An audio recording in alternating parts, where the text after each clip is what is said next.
Question number 87। Question number 87, Bharat के राष्ट्रीय calendar का पहला महीना कौन है? ऑलरेडी हम लोग कर चुके हैं। भारत के राष्ट्रीय कैलेंडर का पहला महीना पढ़े ना, चैत्र होता है, और आखिरी महीना क्या होता है? फागुन। क्वेश्चन नंबर 88, विश्व का सबसे बड़ा बौद्ध मंदिर है कहाँ? इंडोनेशिया के मध्यवर्ती जावा में। कहाँ है? इंडोनेशिया के मध्यवर्ती जावा के योगकार्ता के निकट बोरोबुदुर, याद रखिएगा, बोरोबुदुर इंडोनेशिया में जावा के निकट है बोरोबुदुर। वहाँ है क्या है तो ये भाई 60,000 मीटर की पत्थर की संरचना 34.5 मीटर लंबी है। ठीक, इसका मूल माप जो है 123 × 123 मीटर है। और बोरोबुदुर को यूनेस्को की विश्व विरासत सूची में शामिल किया गया था। ये जो बोरोबुदुर है इसको विश्व विरासत सूची में भी शामिल किया गया था। DRDA पंचायत रोजगार सेवक 2007। क्वेश्चन नंबर 89, विश्व प्रसिद्ध गया शहर में पिंड का दान किस नदी के किनारे होता है? फल्गु नदी, याद रखिएगा। कौन नदी? फल्गु।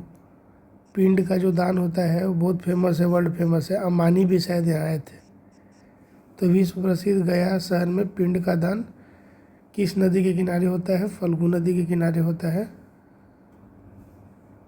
तो दान हो गया आपका फल्गु नदी। भारत का राष्ट्रीय फूल कमल, और इसका वानस्पतिक नाम है नेलुम्बा न्यूसीफेरा। नेलुम्बा न्यूसीफेरा। राष्ट्रीय फूल क्या है? भारत का राष्ट्रीय फूल है कमल। अब भाई क्वेश्चन नंबर 91 में ये सारा क्वेश्चन है बिहार शिक्षक दक्षता परीक्षा 2011।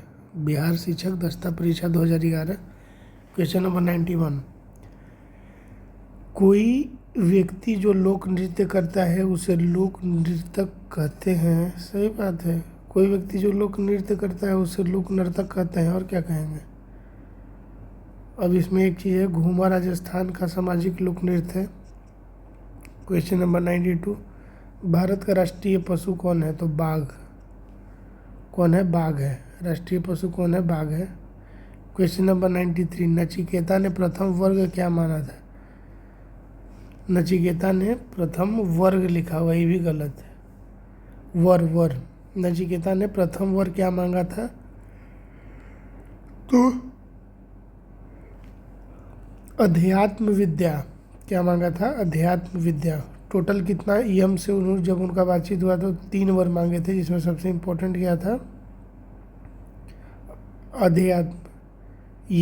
यमराज अध्यात्म विद्या था।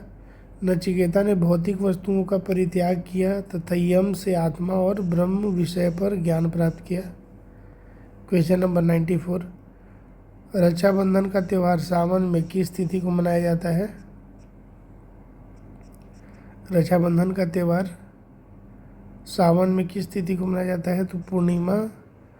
पंचांग के अनुसार मास की 15वीं और शुक्ल पक्ष की अंतिम तिथि जिस दिन चंद्रमा आकाश में पूरा होता है, इस दिन का भारतीय जनजीवन में अत्यधिक महत्व है।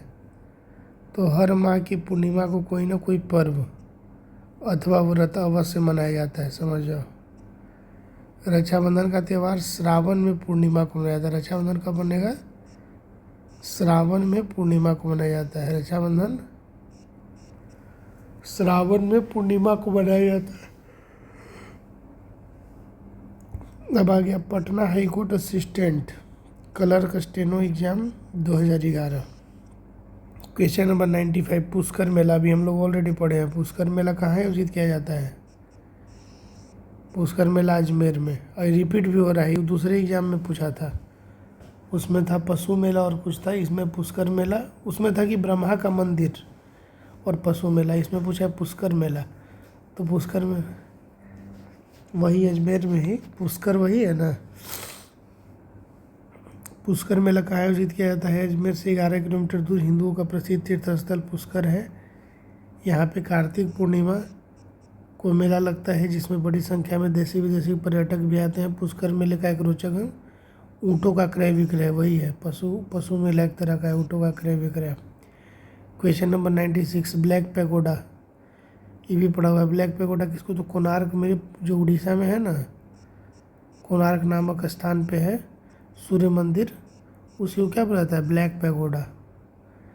याद रखिए कि इस मंदिर का निर्माण राजा नरसिंह देव प्रथम के द्वारा किया गया। कौन बनाए, राजा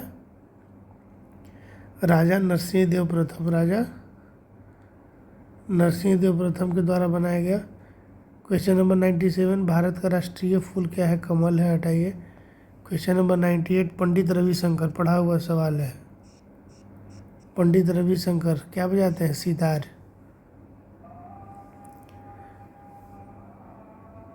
तो ये आपका हो गया पंडित रविशंकर निम्नलिखित में से किस क्षेत्र से संबंधित है। पंडित रविशंकर क्या बजाते हैं, तो सितार।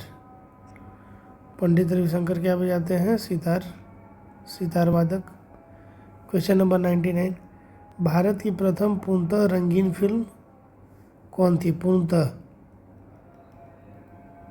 तो झांसी की रानी 1953 में रिलीज हुई थी और इसके निर्देशक है सेहराब मोदी। ठीक, प्रथम पूर्णतः रंगीन फिल्म कौन थी, झांसी की रानी। क्वेश्चन नंबर 100, राग यमन का आबादी स्वर क्या है। राग यमन का वादी स्वर है स्वर ग तथा संवादी स्वर नी होता है। वादी स्वर कौन होता है, ग। संवादी स्वर क्या होता है, नी होता है, गनी, गनी भाई, गनी। राग यमन का आबादी स्वर क्या है, गनी। अब आ जाइए प्राचीन भारत का इतिहास। कला संस्कृति जो है हमारा द एंड हो गया। आर्ट एंड कल्चर एंड हो गया। ठीक, अब हमारा क्या शुरू होगा, प्राचीन भारत का इतिहास। क्या शुरू होगा,